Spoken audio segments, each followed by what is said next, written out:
Welcome to யாவரும் கேளீர். நான் உங்க பத்ரி பேசுறேன். தாய் கிழவி படம் வெளிவந்த போது மிகப்பெரிய பாராட்டுகளை பெற்றது. அது உலகநாயகன் கமலஹாசன் அவர்களுடைய ரெஃபரன்ஸ் நிறைய இருந்ததுனால அது குறித்து அதிகமான பாராட்டு கிடைத்தது. இப்ப ஓடிடியில வந்திருக்கு. ஓடிடியில வந்த பிறகும் ஏராளமான பேர் பதிவு போட்டு பாராட்டுறாங்க. ஸோ அந்த பதிவை அந்த இயக்குனர் கூட லைக் பண்ணியிருக்காரு.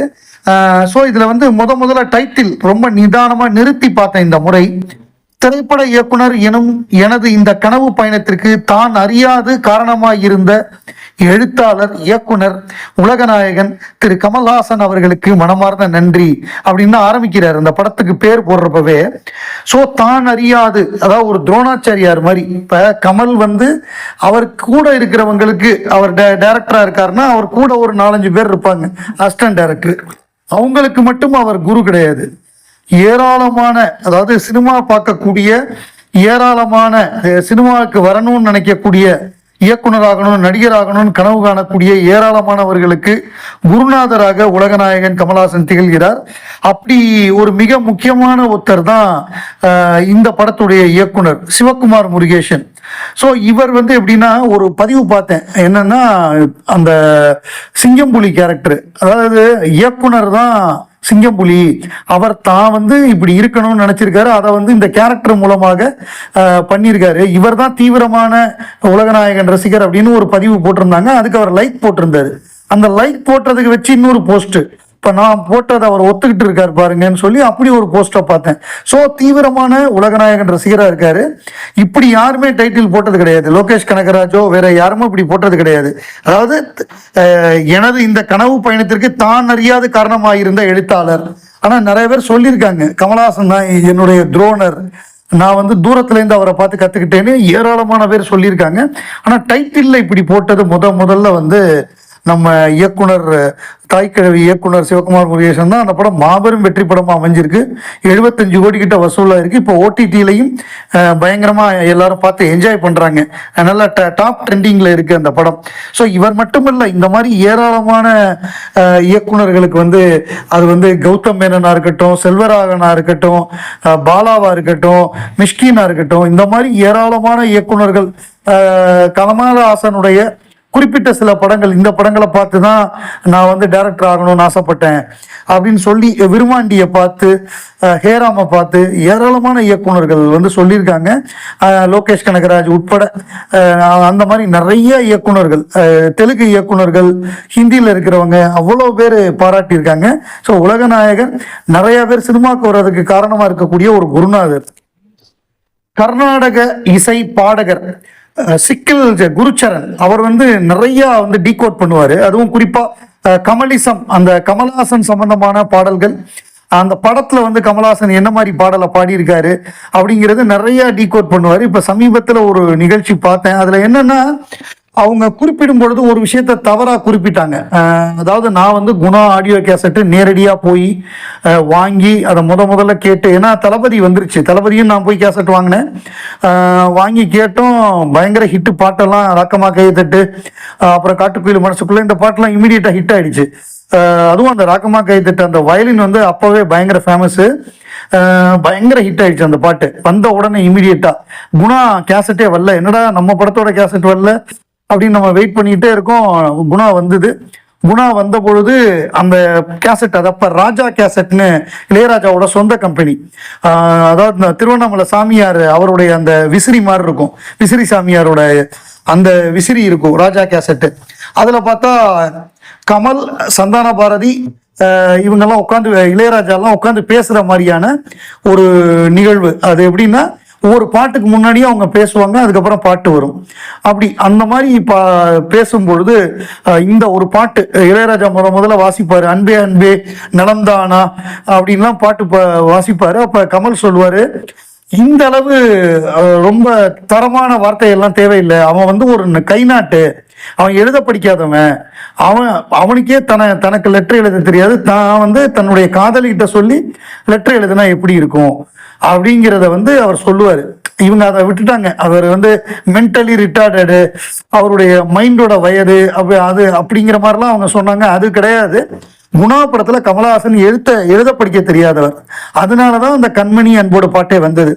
அவங்க முதல்ல என்னன்னா நம்ம அன்புள்ள மான்விழியே ஆசையில் ஓர் கடிதம் அந்த மாதிரிலாம் ட்ரை பண்ணாங்க. பட் அதெல்லாம் வேண்டாம், அதெல்லாம் கொஞ்சம் ஹை ஸ்டாண்டர்டா இருக்கு, இது சாதாரணமா இருக்கணும் அப்படின்னு சொல்லி, ஒரு பாமரன் எப்படி பேசுவானோ, எழுத படிக்க தெரியாதவன் அந்த மாதிரி சொல்லி அதை அவங்க சொல்ல தவற விட்டுட்டாங்க. அவங்க இவருக்கு சிக்கல் குருச்சரன் அதை அவர் பார்த்தது கிடையாது. இன்னொரு அந்த ஆங்கர் வந்து அவருக்கு சொல்ல தெரில, அவர் நிறைய தெரியல, அவர் சும்மா நிறைய உருட்டி விட்டார் தெரிஞ்ச மாதிரி, அது டீப்பா அவருக்கு தெரியல, ஒழுங்கா கேட்கலன்னு நினைக்கிறேன். ஸோ அதை வந்து கரெக்ட் பண்ணணும்னு நினைச்சேன். இன்னும் மற்ற விஷயங்களை வந்து நம்ம வெவ்வேறு அடுத்தடுத்த வீடியோவில் பார்ப்போம். அந்த ஜன்னல் ஓரத்தில் பிரமாதமாக எக்ஸ்பிளனேஷன் கொடுத்துருப்பாரு நம்ம சிக்கில் குருச்சரன் அவர்கள். அந்த மாதிரி விஷயங்களை நம்ம இது பண்ணலாம், ஷேர் பண்ணலாம். மலையாளத்தில் சின்ன படங்கள் எடுத்து மிகப்பெரிய வெற்றி அடைவாங்க.